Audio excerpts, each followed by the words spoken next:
Good morning, my dear students. I hope you all are keeping safe and healthy and you're taking all the important precautions during this changing weather and this pandemic. My name is Abha and I'm here today to share a story with all of you. The name of the story is Bounty the Buffalo. So once upon a time there was a farmer. His name was Edgar. Edgar was a very hard-working farmer and he owned a buffalo named Bounty. Bounty was a very faithful animal and he was quite obedient too, because he did just as what Edgar told him. He worked really hard day and night in the fields, and it was because of Bounty that Edgar had actually increased and grown his fields far away. He did a good business of vegetable and fruits in the village. And everyone was very jealous of Edgar. And Edgar was very proud of Bounty. Bounty would work in the field early morning, and in the evening Edgar allowed him to roam around in the village. And at night he would come back home. Edgar and Bounty were living happily. But as we all know, humans are greedy.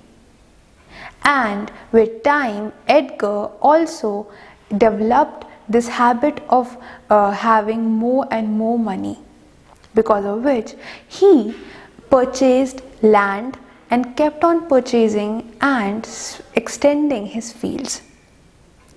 But poor Bounty, for him the workload increased day by day.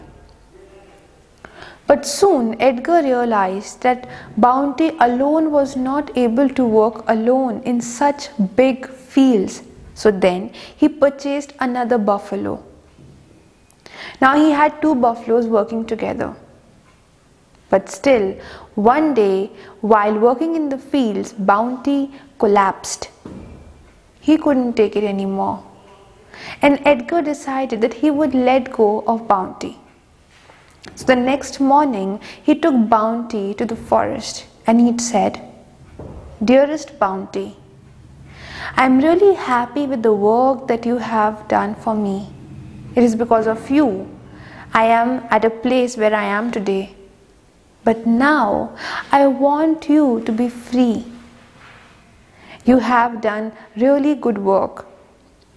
Now I want you to have a happy life. You can go now and enjoy." Bounty smiled and he walked away. He started walking in the jungle. And he was actually very surprised and trying to get used to this new environment. After walking for a while, he noticed a cave. At first he was very scared. He thought maybe some animal was living inside. But Bounty was also a brave animal. So then, step by step, he entered. And he noticed that there was nobody inside the cave. It was vacant. And outside the cave was a beautiful pond. Bounty decided that he would live in the cave. He used to sleep during the sunny afternoons, and in the evening he would roam around the jungle, eat the grass, have water from the pond. His life was actually on a roll. He was having a good, peaceful life. And then one day, a fox named Timmy spotted Bounty.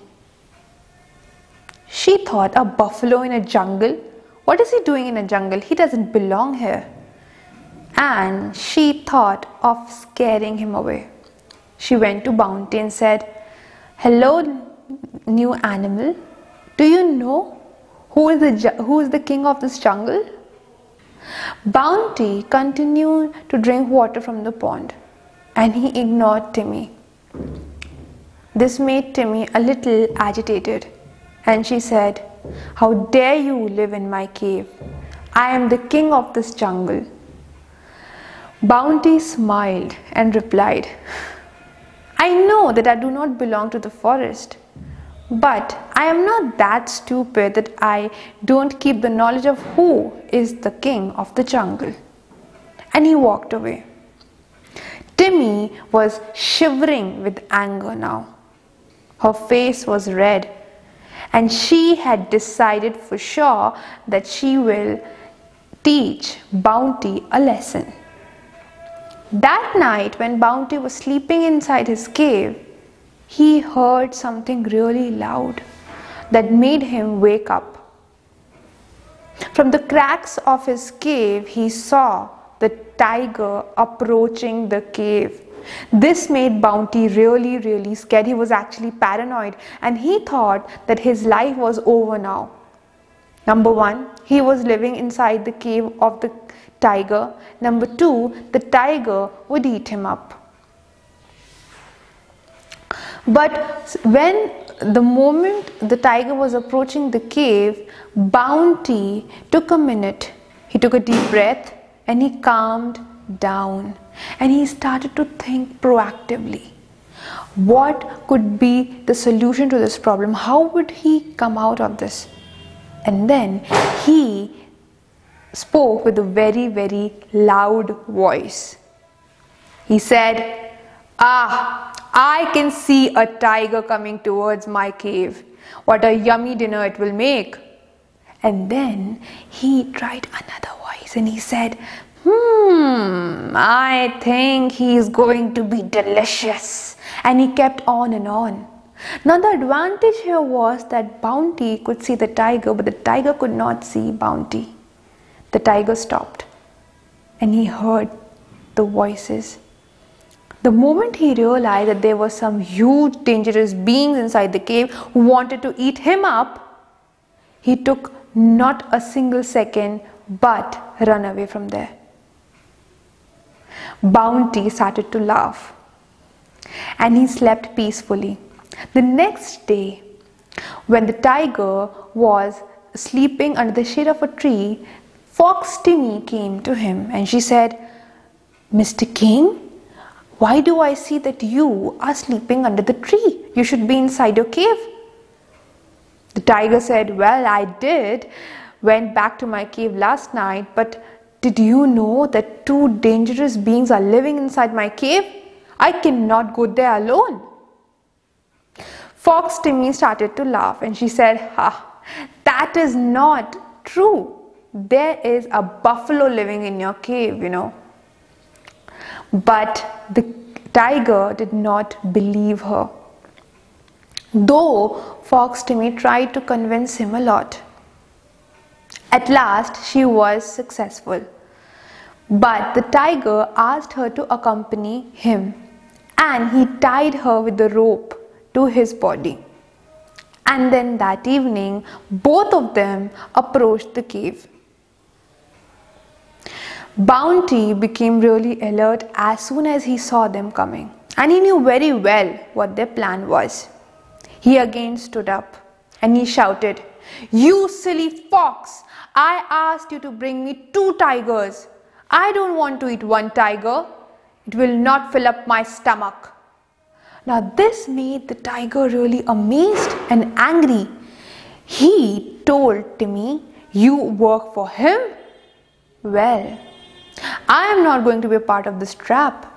And then the buffalo Bounty, he started to stamp his feet, trying to create as if he is going to come out of the cave. The moment the tiger understood this, he started to run away really fast, dragging Timmy along with him. And then Bounty could all do was smile and laugh to himself. So my dear students, with this we come to the end of the story of Bounty the buffalo.